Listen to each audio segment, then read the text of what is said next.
అందుకే 12 లక్షల వరి పండిస్తే మీ వాళ్ళే 8 లక్షలు ఇవాళ సన్నవొట్లు పండిస్తూ రాష్ట్రంలోనే అత్యధికంగా సన్నవొట్లు పండించేది నల్గొండ జిల్లా.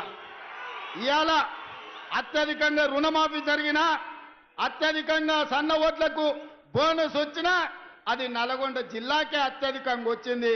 అది మీ చైతన్యానికి మీ పట్టుదలకు మారు పేరు. ఇవాళ అందుకే పండించిన రైతుకు బోనస్ ఇవ్వాలి, వినియోగదారుడు పేదవాడికి కడుపు నిండా తెల్లన్నం సన్న బియ్యం పెట్టాలి అని ఇవాళ సన్న బియ్యం పథకాన్ని ఇవాళ హుజూర్ నగర్ గడ్డ మీద మనం ప్రారంభించుకున్నాం. మిత్రులారా, ఆనాడు కొమరం భీముడు మొదలుపెట్టిన జల్ జమీన్ జంగిల్ పోరాటం నుంచి ఆ తర్వాతి తరంలో చాకలి అల్లయ్య మా దొడ్డి కొమరయ్య భూమి కోసం భుక్తి కోసం విముక్తి కోసం రావి నారాయణ రెడ్డి ఆరుట్ల కమలాదేవి ధర్మ భిక్షం చేసిన పోరాటం, సాయుధ రైతాంగ పోరాటం తర్వాత ఇందిరమ్మ తెచ్చిన రోటీ కప్డా और మఖాన్ పథకం తర్వాత విజయభాస్కర్ రెడ్డి ఎన్టీ రామారావు తెచ్చిన బియ్యం తెల్ల బియ్యం పథకం తర్వాత ఈనాడు గొప్ప పథకం ఏదైనా ఉంది అంటే ఈనాడు మనం ప్రారంభించుకున్న సన్న బియ్యం పథకం చరిత్రలో నిలబడుతుంది.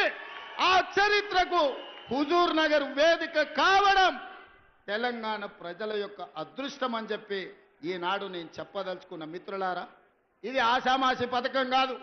ప్రభుత్వం ఎవడో ఇష్టం ఉన్నోడో ఇష్టం లేనోడో వస్తే ఈ పథకాన్ని రద్దు చేసే పథకం కాదు.